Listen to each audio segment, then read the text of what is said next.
नमस्कार दोस्तों, मैं अंकित जोशी मैथ्स मंथन मेरे इस चैनल पर आपका बहुत बहुत स्वागत करता हूं।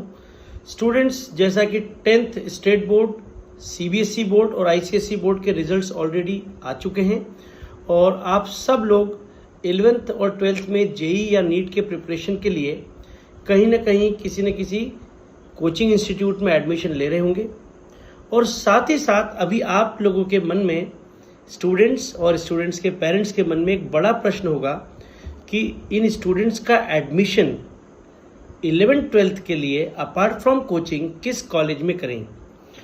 क्या वो स्टेट बोर्ड से एफिलेटेड हो या फिर सीबीएसई बोर्ड से एफिलेटेड हो। तो मेरे पास बहुत से पेरेंट्स ये प्रश्न लेकर आते हैं कि सर, हम हमारे बेटे या बेटी का 11th-12th के लिए कॉलेज में एडमिशन करें तो वो स्टेट बोर्ड रखें या सीबीएसई बोर्ड रखें। तो पेरेंट्स, मैं आपसे ये कहना चाहूँगा कि स्टेट बोर्ड में एडमिशन लेने के कुछ फ़ायदे और नुकसान हैं और सीबीएसई बोर्ड में एडमिशन करने के कुछ फ़ायदे और नुकसान हैं। तो दोनों चीज़ें मैं आपके सामने रखता हूँ, कंपैरेटिव तरीके से आपको समझाऊंगा। जैसा कि हम जानते हैं कि लेटेस्ट जो 2024 में जनवरी 2024 और अप्रैल 2024 में जेई मेंस के अटेम्प्ट हुए हैं, वो बहुत ज़्यादा अलाइंड थे एनसीईआरटी के पैटर्न पर। तो एनटीए जो कि ऑर्गेनाइजिंग एजेंसी है आईआईटी जेई का भी, जो अभी इस समय चर्चा में है, तो एनटीए ने क्या किया है, एनसीईआरटी के बुक्स को, एनसीईआरटी के सिलेबस गाइडलाइंस को फॉलो करते हुए जेई मेंस के पेपर बनाए हैं। तो अगर हम हमारे बच्चे का एडमिशन सीबीएसई बोर्ड में करवाते हैं तो हम बहुत क्लोज होते हैं जेई मेंस के प्रिपरेशन के, साथ ही साथ हमारा बोर्ड का भी प्रिपरेशन हो जाता है। तो सीबीएसई बोर्ड में एडमिशन लेने से जेई मेंस की प्रिपरेशन में ऐड ऑन होता है। डिसएडवांटेज कहाँ पर है?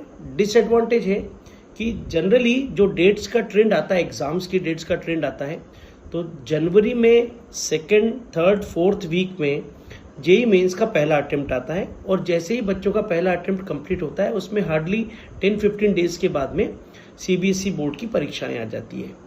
बीच का गैप बहुत कम होता है। तो स्टूडेंट्स को जेई मेंस के प्रिपरेशन के बाद तुरंत सीबीएसई के बोर्ड के प्रिपरेशन के लिए समय और दिमाग उनका तैयार नहीं होता।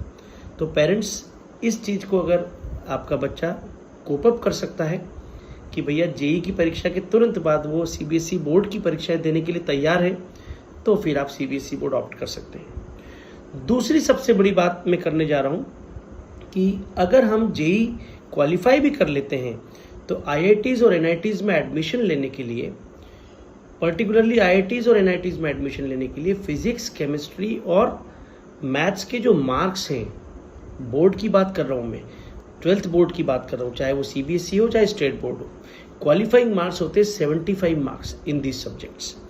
तो अगर सोचिए कि हमने जेई मेंस क्वालिफाई कर लिया या जेई का परीक्षा क्वालिफाई कर लिया, लेकिन किसी एक सब्जेक्ट में हम 75 का माइलस्टोन अचीव नहीं कर पाते, 75 मार्क्स से कुछ कम रह जाते हैं, तो फिर आईआईटीज़ या एनआईटीज़ हमें एडमिशन नहीं देंगे। ये एक बड़ी दिक्कत है। यहाँ पर जब मैं कंपेयर करता हूँ स्टेट बोर्ड का, जब हम स्टेट बोर्ड में एडमिशन करते हैं 11th और 12th के लिए, तो स्टेट बोर्ड में 75 प्लस मार्क्स आसान नहीं है, बट सीबीएसई के कंपैरिजन में आसान है। ये जरूर हो सकता है कि स्टेट बोर्ड में 11th और 12th प्रिपेयर करना और साथ में जेई प्रिपेयर करना, तो ये दोनों लेवल में काफ़ी अंतर होता है। बट अगर आप अच्छी कोचिंग का हिस्सा हैं तो टीचर्स इतने एक्सपर्ट होते हैं जो स्टेट बोर्ड के साथ साथ जेई मेंस का, सीईटी का preparation in line, in convergence चलाते हैं। लेकिन अगर आप स्टेट बोर्ड के अलावा सीबीएसई बोर्ड में एडमिशन लेते हैं और फिर आप कहीं किसी वजह से 75 मार्क्स अचीव नहीं कर पाते हैं, तो फिर आपका आईआईटी क्रैक करना वेस्ट हो जाएगा। तो स्टूडेंट्स, ये दोनों बातों को आप ध्यान में रखें कि अगर आप सीबीएसई बोर्ड ऑप्ट कर रहे हैं 11th और 12th में, तो इसका मतलब आप बहुत ज़्यादा श्योर हैं अपनी मेहनत पर और आपको श्योर होना चाहिए कि आप 75 मार्क्स इन तीनों सब्जेक्ट्स में ले लेंगे। नहीं ले पाए तो फिर आईआईटी क्रैक करना वेस्ट है। स्टेट बोर्ड में कंपैरेटिवली 75 मार्क्स लाना आसान है, but at the same time आपको जेई का प्रिपरेशन भी शिद्दत से करना पड़ेगा। एक छोटा सा एडवांटेज और स्टेट बोर्ड में मुझे दिखता है कि जैसे ही जेई की फर्स्ट अटेम्प्ट, जनवरी अटेम्प्ट खत्म होता है, उसके बाद एक एम्पल अमाउंट ऑफ टाइम आपको मिलता है, 15-20 दिन का गैप होता है, जिस गैप को आप यूटिलाइज कर सकते हैं अपने स्टेट बोर्ड के प्रिपरेशन में। तो मेरे ओपिनियन में दोनों ही सब अपनी अपनी जगह सही हैं। मैंने दोनों के फ़ायदे नुकसान आपको गिना दिए।